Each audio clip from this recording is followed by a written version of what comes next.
I need to train this system every day. How much am I going to be training it? Like that is what we're doing as distance runners. Hey, I'm going to have a B race. My goal is to do a half marathon, so I'm going to do a 10K. And I'm going to see how I feel on that 10K. I'm going to go back. When I got to nationals, I ended up breaking my foot. And it was because of what was going on internally with my body. I was devastated. Try to through hover. And you're going to bring it back up. Up. But you can also build a base of speed. So something that neuromuscular development does, which varies from wickets to strides, is it helps build that base of speed.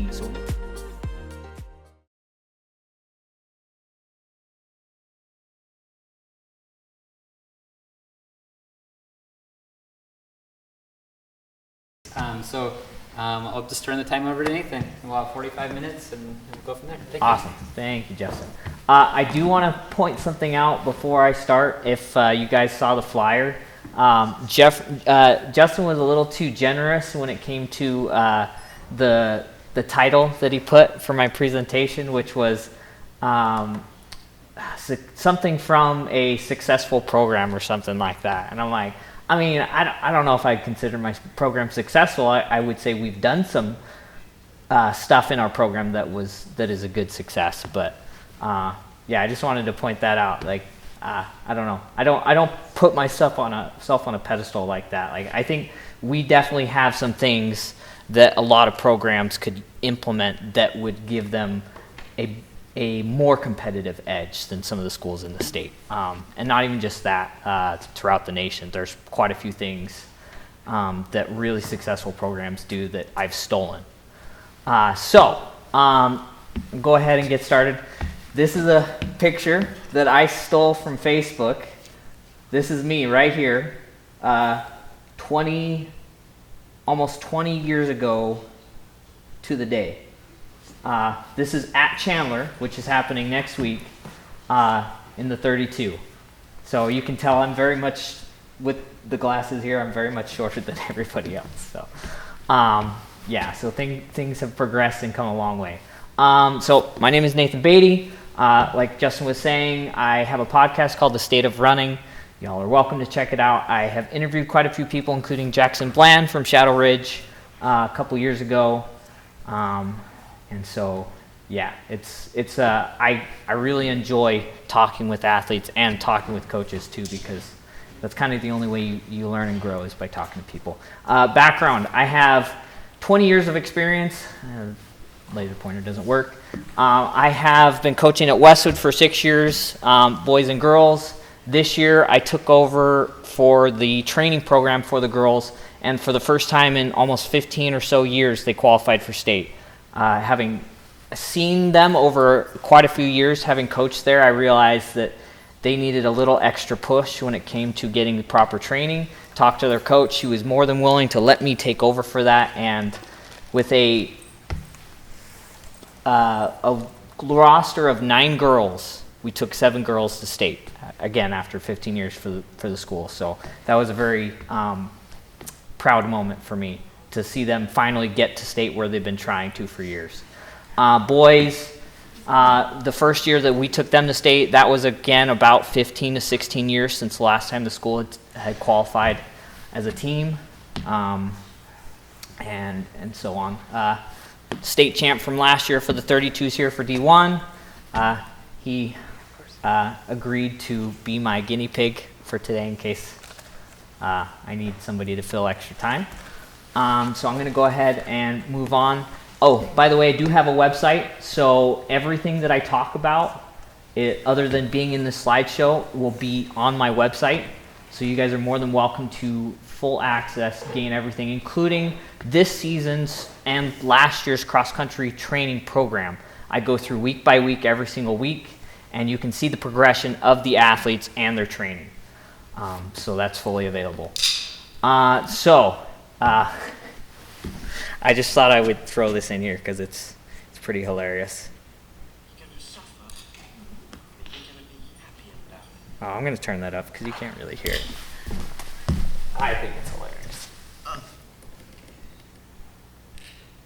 So, as the title says, this is what it's like to become a runner. You're going to suffer, but you're going to be happy about it. So, I just thought that was funny. I wanted to put that in there because sometimes people look at, especially long distance runners, they look at us and think, we're crazy, and we are.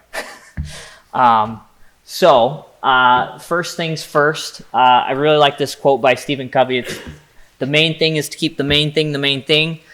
With all training, you never give anything up. So as you start your training, you're always going to progress whatever you are training. Where do you start? You start with your why as a coach. You figure out, why am I a coach? I have my own mission statement. I've had this since I started because I wanted to figure out how much I wanted to put in to the training for my athletes. How much was I going to dedicate? I'm not going to read it because you guys are able to do it later.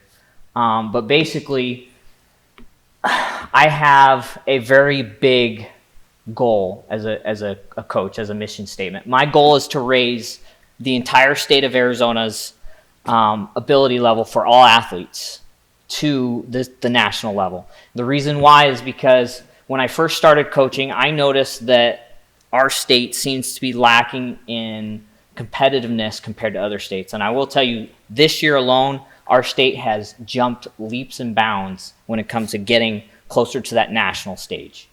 And to the point to where he almost had a team that qualified for nationals, almost. But that is my goal as a coach, and that's why I provide everything that I offer on my website. In fact, on my website, I write a weekly blog article that basically talks to my athletes, telling them everything that's going to be going on for the week. I link their mileage, including what workouts they're going to be having. And I have realized, because I think my athletes take this for granted, they don't realize what other programs do in regards to their training. Some coaches will go in and take the splits for every single rep for their athletes and run all the athletes together. I don't do that.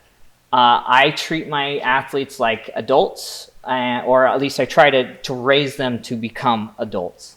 And by doing that, basically what I do is I have stopwatches. They grab their stopwatch, they know exactly what their workout is, and then I monitor them as they progress in their workouts. Because I've found that they're taking ownership by doing it that way.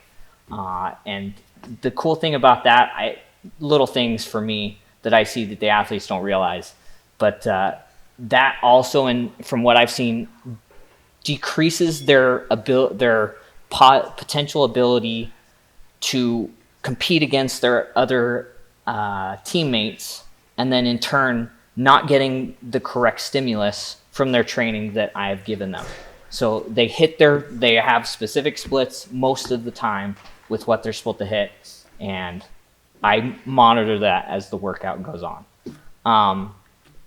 So what are your goals as a coach? That's something you want to ask yourself. If you don't have them written down, definitely write them down. So my main ones are to help the athletes improve, create a positive team culture or atmosphere, and then leave a legacy. I think leaving a legacy is the most important thing we can do as coaches. That's whether it's for the program, for your athletes, or both. And so with that going along, breaking school records, I don't know why I'm pointing with the laser pointer, that doesn't work. So you break school records, that's the goal I have as a coach. In fact, our girls 4x8 for sure will do that this year, and we'll most likely shatter the school record by 30 seconds. So I'm really excited about that. And then my goal is, as a coach, whether that happens at Westwood or another school, is to take a team to nationals for cross country. And I know that's a really big goal because, like I was saying before, our state seems to lag behind when it comes to the competitiveness. But if you don't have a goal, it's like trying to throw a dart at a dartboard blindfolded. You're going to hit it with amazing accuracy. So that's the point of a goal. It helps give you direction. And then, like I said before, after you figure out your goals, it helps you figure out how much dedication you're going to put in as a coach. I am very blessed with the opportunity to be single, so I actually get the chance to dedicate a little bit more time and not as much stress from other outside sources. So yeah, I put a lot of time into my team because I enjoy coaching so much. Here's a list of books that I have read or I am currently reading. Justin mentioned this one earlier, The Science of Running. I highly recommend it. In fact, I have read it fully through at least 3 times, and I have now read half of the book over 50 times, and that's within the last 2 to 3 months, because of the fact that that book has given me more what Eric said earlier was more tools in the toolbox. You really do, as a coach, need as many tools in that toolbox as you can to give your athletes the greatest potential.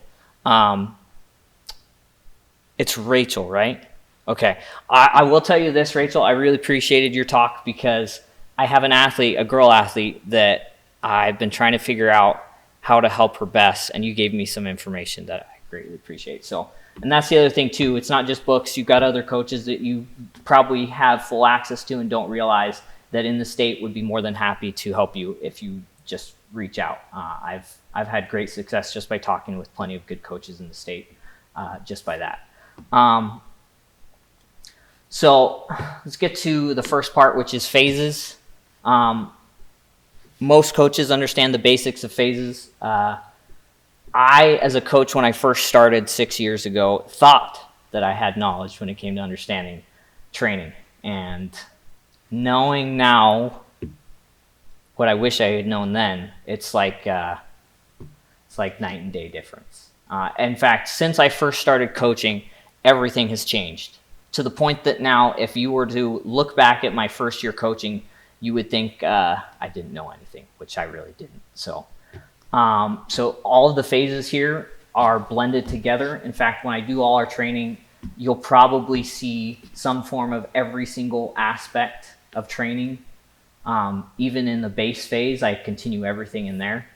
And there's hopefully, just before I continue, there is one thing I want, even though there's not a million people in the room. If everybody takes away one thing from this, then this presentation was a success, even if it's from somebody that's not here today. So I've made training mistakes since I first started. And then I've also looked at programs that I have seen flaws in, and I've taken all of that and tried to adapt it so that it's been a success for our program. And I honestly think it has been. One thing I do notice, the greatest thing with training mistakes is athletes and not enough attention to how the athletes are progressing. The number one thing that I've really tried to focus on is how athletes seem to think that they need to go hard in every single workout 100%, which is not feasible most of the time. They don't take their rest days or easy days easy enough. They run too fast on their easy days. And there are many fancy like training and recovery modalities that athletes seem to think they need that Kai will attest to. We have had conversations about that. At the end of the day, it's more the basics than it is anything else, which is sleep, eat, and drink water. So because of that, some of the things that I've done is I monitor everything with my athletes. I ask them how much sleep they're getting. I make sure that they bring a water bottle to practice every single day, especially for cross country when it gets super hot. We train in the evenings, so we're one of the few programs that does. And because of that, I don't have the ability to meet in the mornings with my athletes except for once a week. So because of that, I have helped them understand that training in the heat can be a positive thing. It's just you have to be very careful. I have firsthand experience of how dangerous it can be because in high school, I actually collapsed on a run and had to get taken to the hospital. So I'm very much aware of the negative side effects of heat training as well as the positive. But that being said, our easy runs are easy. Kai started out on average when he first started as a freshman, he wouldn't go any faster than a 9:30 pace. Knowing now the benefit of that's actually probably been one of the reasons why he's been able to have such a significant increase in his performance, because the type of athlete he is, running slower on his easy days is better for him. But that's the greatest thing that I've noticed, like I point here, like a 1-to-1 ratio. The kids look at professionals or kids in college and think, oh, they're running a 7:30 pace. That's the pace I need to run, which is not the case. If you compare apples to apples, you'll notice that their times are significantly faster than high school athletes. So in that case, they should be going a lot slower. The two main points that I want to say about training is that there's a lot more that goes into it than just basic training that I've seen, as well as the literature and all the books and information that I've gone over, and that they're getting a specific training benefit out of what they're training, so they're going to get some type of adaptation from it. But there's also one other crucial aspect that's really key when it comes to psychological side that Eric hit on before, and that's your the mental aspect, your rate of perceived exertion, which Justin hit on in the very beginning, and your RPE is the most critical influence that science is finding now, because just because you have the ability in your body does not make it physically able if you're not there mentally. And so sometimes that's the whole point of what we do for our training. That is just the very basics of the adaptation in and of itself, is to get the athlete to hit a certain pace so that when they get into their race, they can actually hit that specific pace. And so that is the most critical part, or I should say this is the most critical part about training. So it's consistency and progression of that consistency. Justin hit on this in the very beginning of his talk. And of all the athletes that I have interviewed, and I've talked to other coaches too, the number one thing that they talk about in every single talk, and again, this is over probably 30 athletes now, and these are the best athletes in the state that I've interviewed, they always say consistency. 9 out of 10, that's their tip that they talk about at the end of their interview. And so this also needs to happen with us as coaches, and I speak from personal experience, because like I said, when I first started, I put this whole ball and chain picture here because when I first started, I thought that there was one way to train and that was the only way to do it, and I couldn't deviate. And then as I've learned more information and read more books and listened to more successful coaches talk, like some of the best coaches in the nation. That's why me and Justin went to the Boulder Clinic, because it has the best coaches in the nation. The boys and girls teams that won nationals at cross country spoke at that talk or at the clinic, and they all have very similar. They all have very similar modalities and things that they do in their training, and so something that I have done is change at least one thing every single year in our training. In fact, from the last year and a half, I would say we've probably changed 180 in our training. And I honestly feel like that's been one of the biggest benefits for some of our athletes and their progression. So here is a video that I'm going to play. It doesn't have audio because I don't think it does. But this is a neuron. And this is 20 seconds long, and it's sped up. So I'm going to play it really shortly, and you'll notice something about it.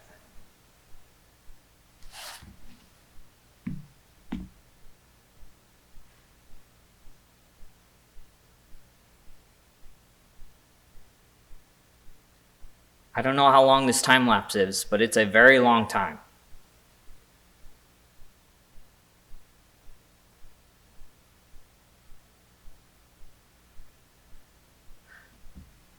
So, at the very end, only 2 strands are connected. The whole neuron is not even connected in the brain yet. That's over a long period of time. So, with this in mind, if it takes that much time for training or in the brain, changes to take effect, then it's going to take more time for us to get those adaptations sometimes than we realize. That's one reason why you need to focus on certain stimuluses within a training schedule for quite a bit of time. And the same thing with our brain. That's why learning new things is so hard, because it takes that much time for your brain to rewire itself. So here's a little bit of a cringe part. How do you rewire? I threw Yoda in there because, Yoda, you must unlearn what you have learned.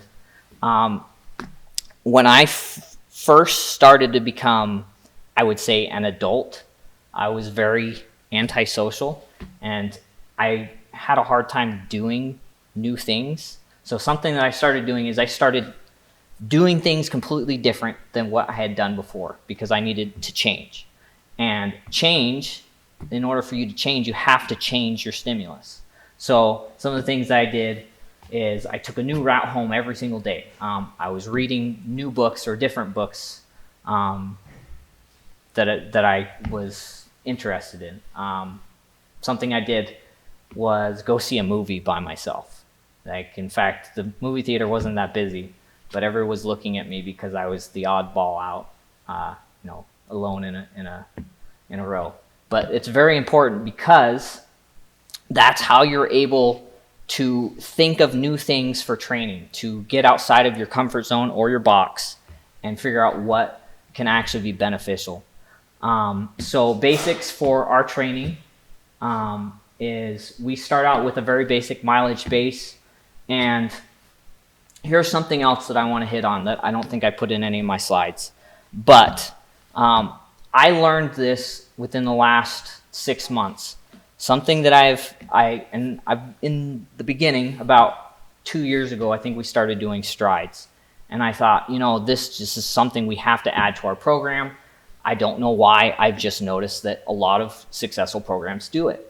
And in the last 6 months, I learned something very significant about building a base when it comes to training. So just as you can build a base for mileage for training, so that when you go into the season, not you continue that stimulus, but it helps with that aerobic side that Justin talked about in the first. But you can also build a base of speed.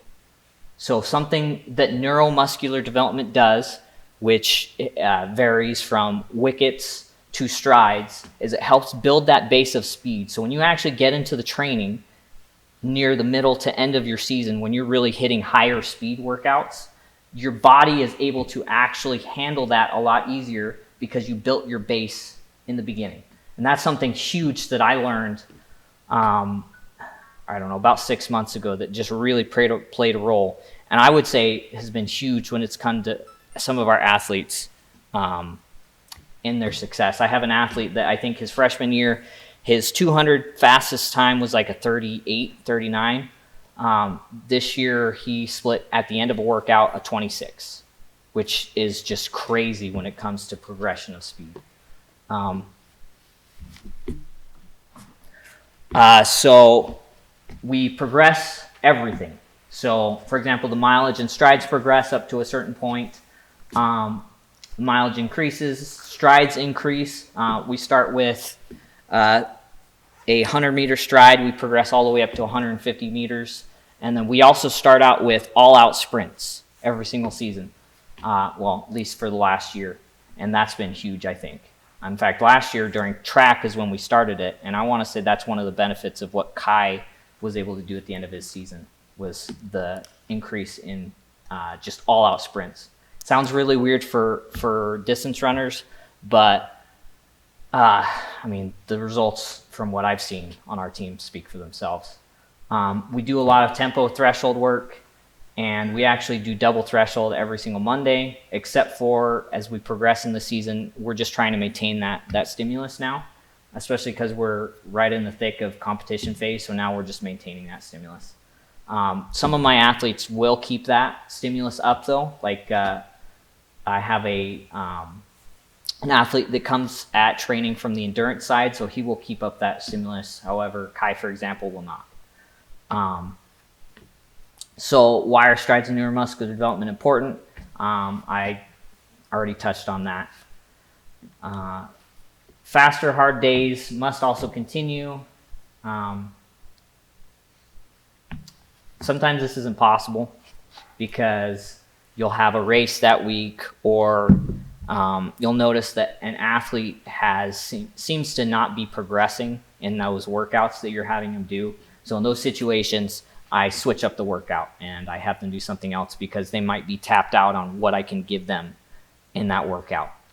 Do you truly know each workout and what it's doing for your athletes?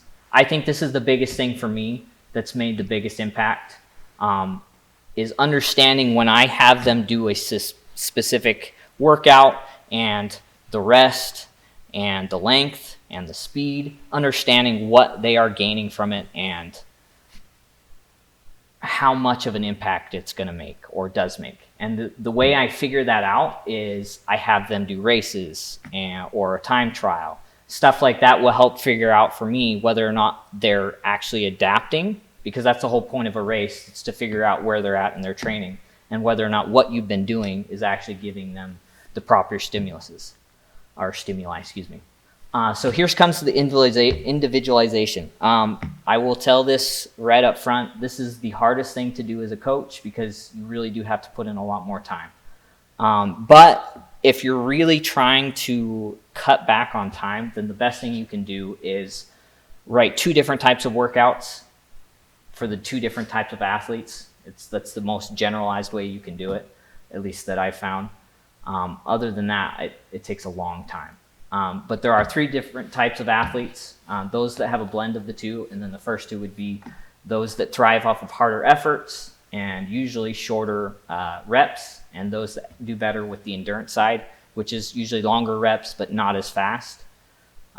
Those are the 2 most general ways to describe individualization. But a few things to consider. Does the athlete respond better to higher mileage? This is how you're figuring out what type of athletes you have.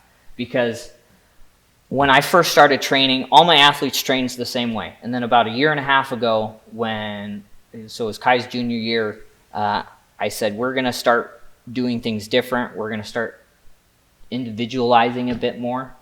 And I would say that I think they made a huge change. But this is how you can kind of determine it. So are they better off with higher mileage or lower mileage? Do they seem to be better with shorter or longer rest? Are they better at handling faster paced workouts? Do they seem to enjoy shorter intervals? And this is something too that I've noticed in 6 years of coaching, is that if they say they enjoy a workout, it's more than likely that their body is doing better in that workout. So that is a key indicator to figure out whether or not that's a good training stimulus for them. And then does their performance change based off of the terrain they're running? Different athletes perform different on different terrain, whether it's hard or rocky or grass. So here's an example of 2 different athletes. So I've got Kai here sitting on the left, and then I have my other athlete. He's on the very far right on that other picture, Daniel. Very different when it comes to how they respond to the training. So Kai does better with less mileage. Daniel does better with higher mileage, better with shorter but faster intervals.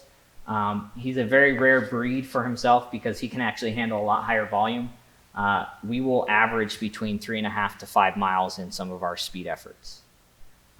Again, that depends, but we definitely do a little bit higher volume than some training programs do.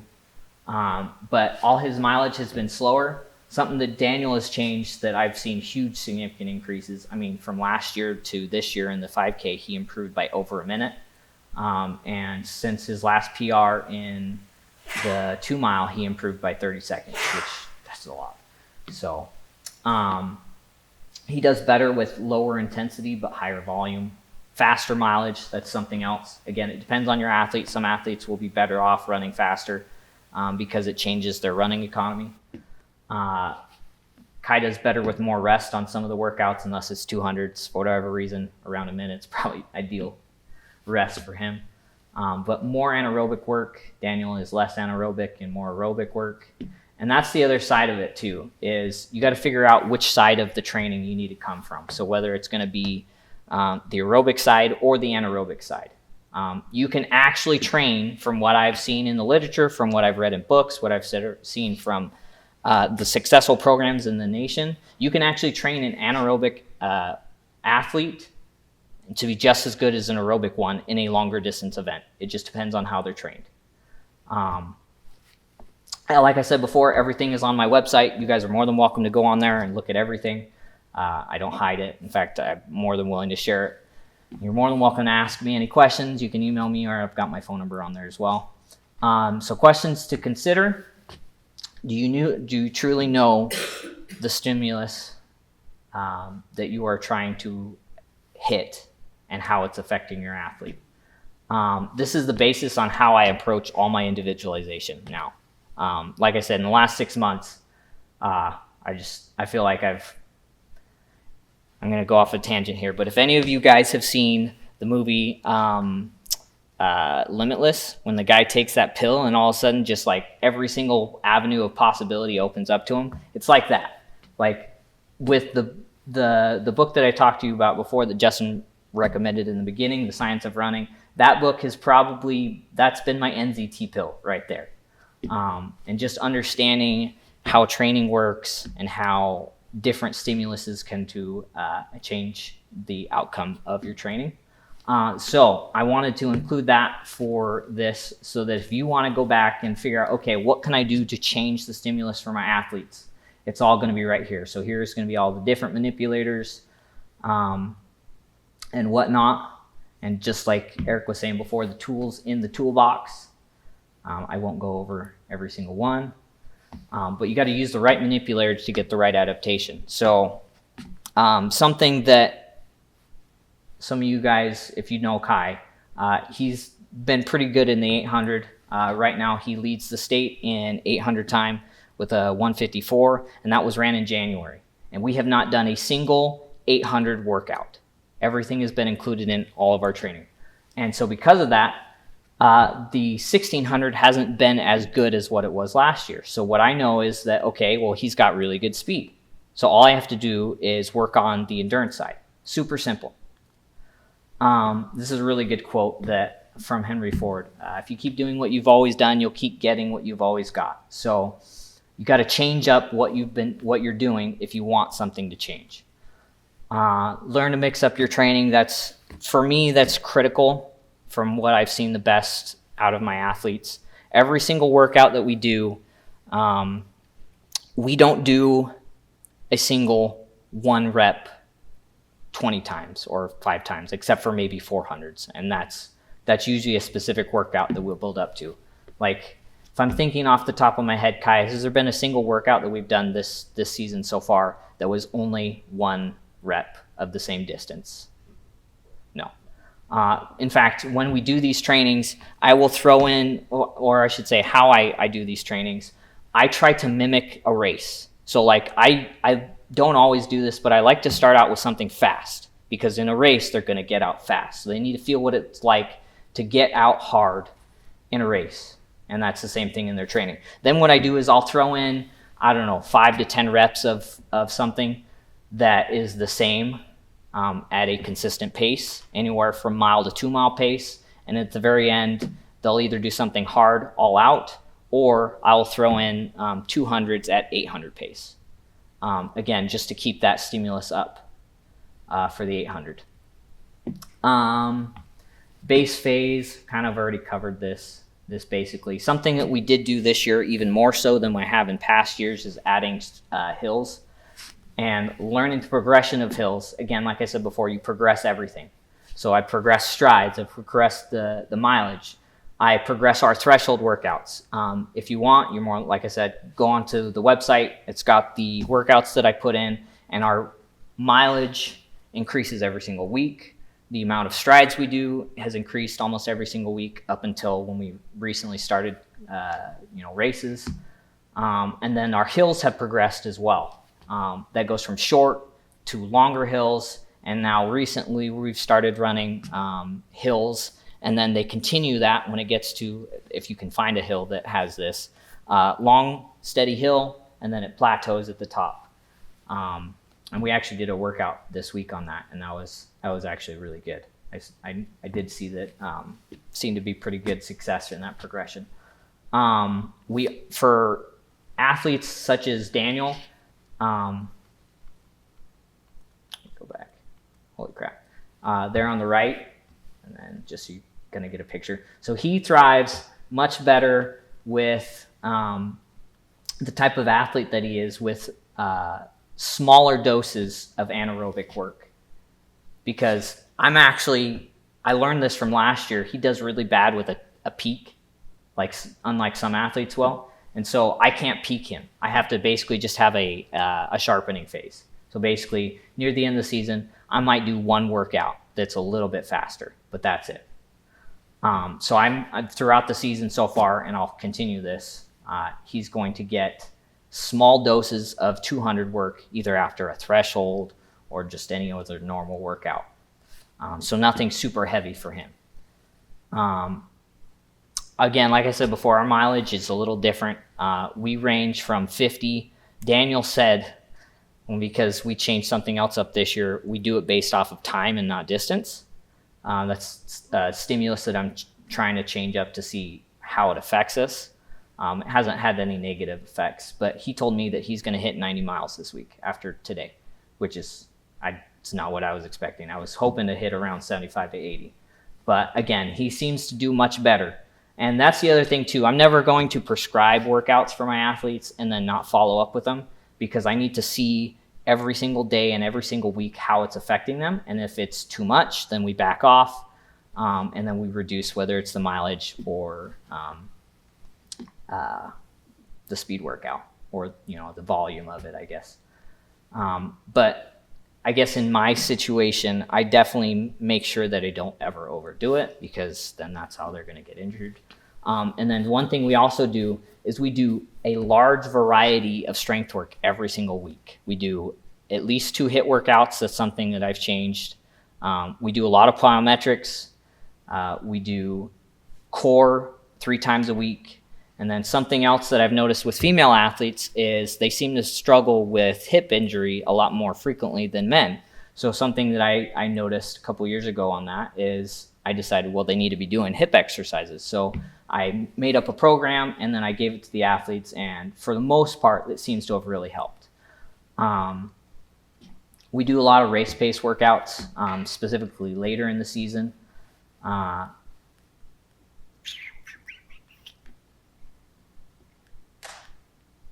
to think of what else. A lot of this you guys can go through. It's just kind of me rambling on. So what do we do throughout the season to prevent injury? Just like I said, we do a lot of strength work. Every single day we are doing something. The only exception would be when we get into a day of training and I'm talking to them and they seem to be like completely fine. It's hitting all this training stimuluses that I want out of the workout. Sometimes every now and then I will just say, you know what? We don't need to do that, because that's kind of the best thing about a coach, is you get to make the judgment call of what's going to be best for them and what's not.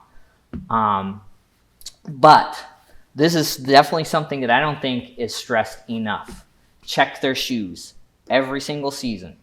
Make sure they get new shoes every single season, especially for athletes that are hitting mileage between 300 and maybe up to 600 in a season. That's new shoes right there. That is not stressed enough, and I don't stress it enough either. But every time I hear an athlete say, oh, my shin's hurt or something like that, I take their shoes and say, hey, look at this, it's flat. You need new shoes. We also do a large, robust set of warm-ups, probably more than any other team in the state. So these are our warm-ups. We do activated, isolated stretches.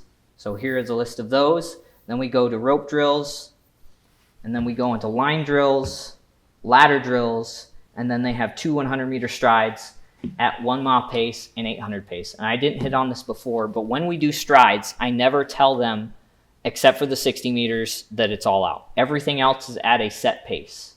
So like hundreds, most of the time I tell them it's at 800 pace. Again, this is trying to teach them what it feels like to run an 800 meter, to get that rate of perceived exertion. And then the mile pace is usually from 120 to 150 meters. Again, the whole goal is for them to understand by the end of the season, if they've been racing mile pace the entire time, now they know what it feels like.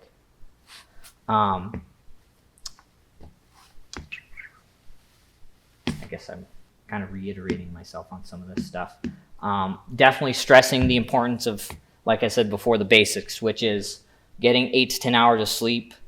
Kai, you can come up here real quick because I'll be getting to you here in a minute. Because this pertains to you specifically. So you can just stand on the other side of the TV. So what are some things that you thought was beneficial that we cut out and has no negative effects for recovery? For recovery. Yeah. Well, unnecessary things like red light therapy, Okay. What else? cold baths. Okay. I still do a lot of them, but Epsom salt baths aren't even necessary.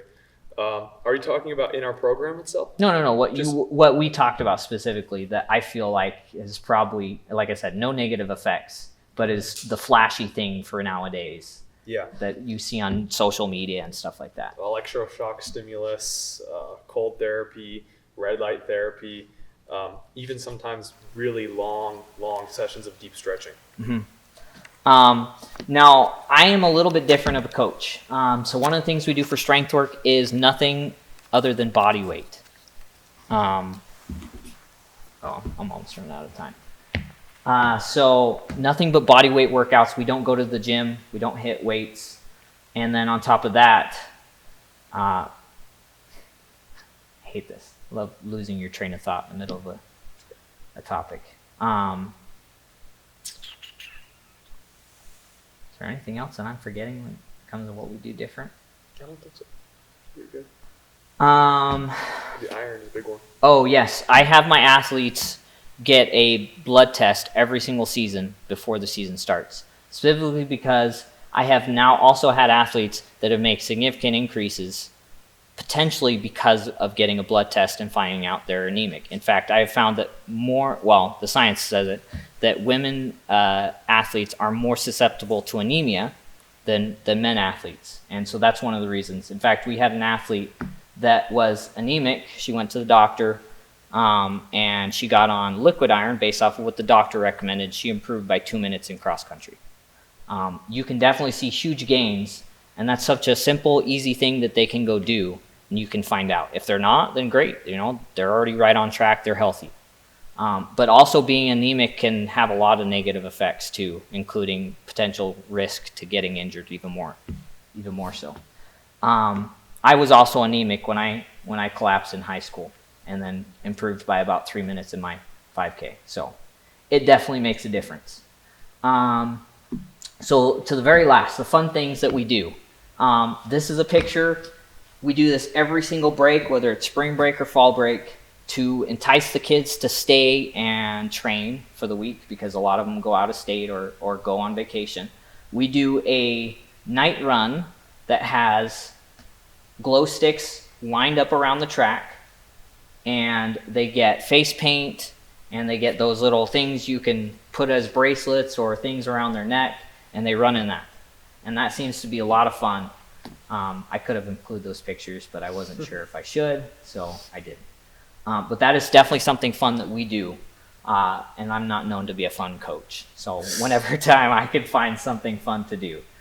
Something we also did was repeat 400s, but as a team relay. So they have a team partner, and they switch off running the 400.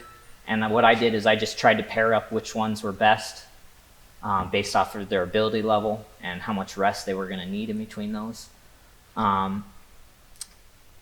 Justin hit on this in the very beginning, but psychologically, having some type of little reward, even for your athletes, is really key to help them, to motivate them to get better, because sometimes they need that little extra push. So I started doing PR stickers this last year. Again, I don't know if that helps, but whatever you can try and do to change up the stimulus, you can. I always try and at least compliment 1 to 2 athletes every single workout. That's just something personally I've tried because, again, that might be the only encouragement they get all day.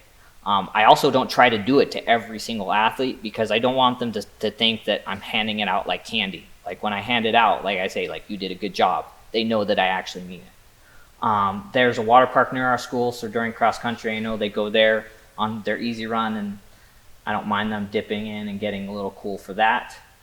Travel practices, I think, has been huge when it comes to getting more kids to come out. We'll take the bus and we'll go to Fountain Hills, or we'll go to Discovery Park in Gilbert, or we'll go to places that they enjoy the workout and they get to travel at the same time, because kids love to travel for whatever reason. Team activities, stuff like that, pasta parties, a lot of this, they organize themselves. I'm not involved, and I let them take over for that. And that is it. I think that's a perfect time right there. Awesome. So, questions?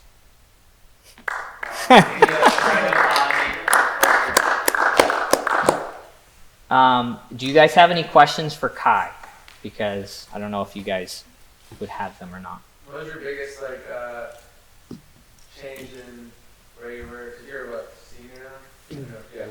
So when did you turn on your mileage and figure out hey, I really want to do this? Is it This season. freshman? 'Cause No, this season. So that's actually something we changed up. And that's also something that I decided to make the judgment call based off of what his goal was. So Kai, what was your goal? For all my events? No, for the 16, because that's probably the most critical. Go sub 4 in the mile. So he wanted to go sub 4. 16. He's an athlete that does better with lower mileage. So after 4 years of higher mileage, I realized that sometimes it's okay to drop your mileage after a certain point if you want to hit a specific goal. And that's right now what we're trying to accomplish. And that's the best way to do it. Any other questions? All right. Thank you. Perfect. And I think what we'll do for our final